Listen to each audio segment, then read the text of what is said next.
nationale. On vient sur les accords commerciaux, tu as cité le CETA, comment inverser cette logique de mise en concurrence? Il faut exiger que les normes sociales fassent partie des premières obligations sur le plan international. Aujourd'hui, le droit financier, le droit commercial est une priorité dans les négociations internationales. Il faut mettre le respect des droits sociaux comme l'article 1 de tout accord, de toute négociation. Pourquoi on a été si critique? Enfin, il faut qu'on continue de l'être, parce que ce n'est pas parce qu'il y a eu l'élection américaine que pour autant cette logique de mise en concurrence va s'effacer. Je crois que là-dessus, l'accord entre Union européenne et États-Unis, enfin, en tout cas le projet d'accord, c'est qu'ils n'ont absolument pas traité de la dimension sociale.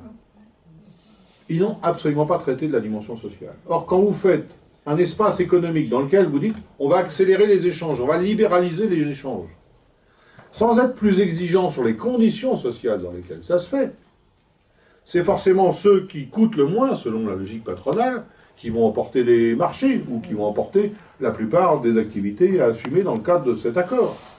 Et quand on regarde, je vous ai dit, le droit américain, comment il était constitué, enfin très rapidement, et le droit européen, même s'il y a beaucoup de différences entre pays européens, mais du point de vue du standard moyen, c'est deux mondes totalement différents.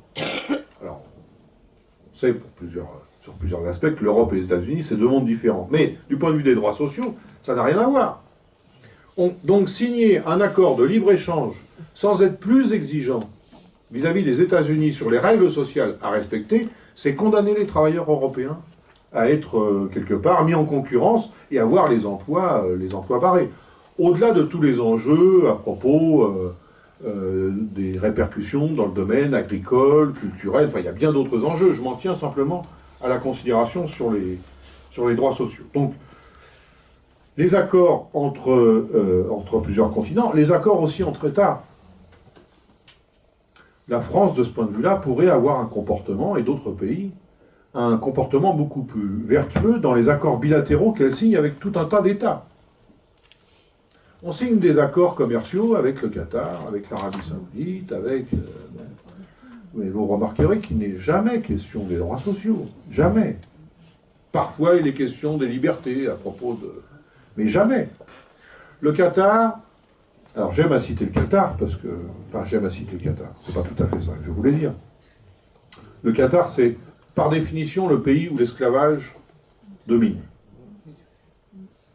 21 millions de travailleurs qui sont recensés comme subissant l'esclavage. Alors, dans le langage diplomatique, on dit esclavage moderne, mais moi, je ne mets jamais le mot moderne à côté d'esclavage, parce que j'y arrive pas.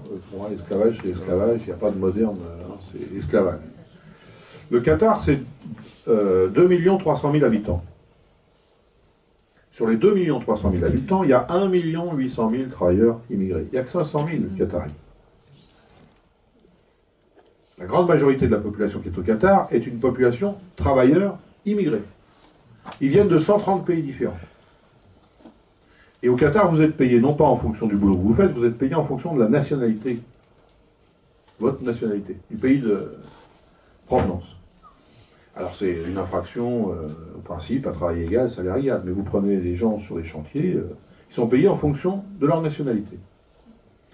Bon, ça, l'infraction sur travail égal, salaire égal, nous, on peut aussi constater des infractions de ce point de vue-là. C'est pas ça qui caractérise le travail forcé.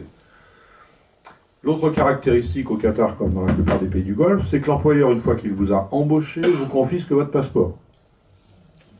Le principe de la kafala. Donc vous êtes embauché. Pour être embauché, au passage, il faut payer un recruteur dans votre pays d'origine. Il y a tellement de demandes dans des zones du globe, Népal, enfin, il y a beaucoup de pays où il y a une telle demande à la recherche d'emploi que la file d'attente est énorme pour aller travailler au Qatar. Ça fait partie des seules voies accessibles éventuellement pour trouver du boulot. Non pas qu'ils la connaissent, la situation des travailleurs au Qatar, non pas qu'elle soit enviable, je veux dire. Mais voilà, ça fait partie des seules perches tendues. Donc, il y a tellement de demandes que pour être sélectionné, vous payez le recruteur. Ce qui est aussi interdit par une convention internationale du travail. Vous le payez en vous endettant parce que vous n'avez rien. Si vous êtes candidat à être envoyé au Qatar, c'est que vous n'avez rien sur votre... Donc, Certains s'endettent même pour être recrutés, pour emprunter, être recrutés. Vous êtes recruté, vous arrivez au Qatar, l'employeur vous confisque le passeport pour deux raisons. Un, il vous empêche de sortir du territoire si vous en avez envie. C'est lui qui décidera quand vous pourrez repartir du Qatar. Et deux, c'est pour vous empêcher de répondre éventuellement à un autre employeur au Qatar qui vous dirait bah, « Tiens, moi, tu m'intéresses, je te paye 10% de plus ou 15% de plus, viens bosser chez moi. » Vous ne pouvez pas accepter, vous n'avez pas vos papiers. Et naturellement, ça, c'est une infraction au droit international, c'est une privation de liberté élémentaire, parce que vous n'avez plus votre papier. Ouais, je vous dis ça caractérise... On a l'habitude, hein, ici. Non, et tout dernier mot. Où j'en étais? Oui, Qatar, je vous citais le Qatar. Voilà, c'était ça le sujet. Donc, le Qatar fait partie des pays où l'esclavage est institutionnel, où toute l'économie est basée sur cette... Tout ça pour dire que lorsqu'un pays comme la France signe un accord commercial avec un pays comme le Qatar, on pourrait être en droit de signer dans l'accord commercial, moyennant un certain nombre de clauses qui exigeraient de la partie avec laquelle on contracte des engagements. On ne va pas leur demander du jour au lendemain d'être au diapason du droit français. Surtout que là, il y a une marche, hein, c'est une sacrée marche. Mais qui est un certain nombre d'engagements, notamment par rapport au respect des droits humains des travailleurs. Et des droits humains, je mets par exemple le droit syndical. Au Qatar, vous ne pouvez pas avoir un drapeau syndical. Vous ne verrez jamais un syndicaliste qatari. Alors qatari, il faut travailler les autres. Enfin, les travailleurs immigrés qui sont au Qatar n'ont pas le droit de s'organiser en syndicat pour défendre, comme la Convention internationale 87 le prévoit, leurs revendications professionnelles, comme tout travailleur, normalement, a ce droit reconnu. Donc, il y a tout ce qu'on peut faire dans les accords commerciaux. On suggère aussi que l'OIT puisse, pourquoi pas, se voir reconnaître un rôle de notateur sur le plan social, un notateur mondial. Il y a de plus en plus d'étiquetage des produits, des matériaux, suivant des normes techniques, suivant des normes alimentaires, sanitaires. Est-ce qu'il serait aberrant que de plus en plus les citoyens connaissent aussi l'origine des produits en fonction du standard social qui a prévalu pour la fabrication de ces produits? Et donc, on estime que l'OIT, plus que, vous voyez, ces agences que les entreprises financent elles-mêmes au titre de la RSE, la responsabilité sociale des entreprises. Les entreprises, maintenant, payent des boîtes qui vont leur donner des notes de comportement. Et quand vous payez une boîte pour avoir une note, celle qui vous donne la note, elle a envie de garder le contrat. C'est tout, vous voyez.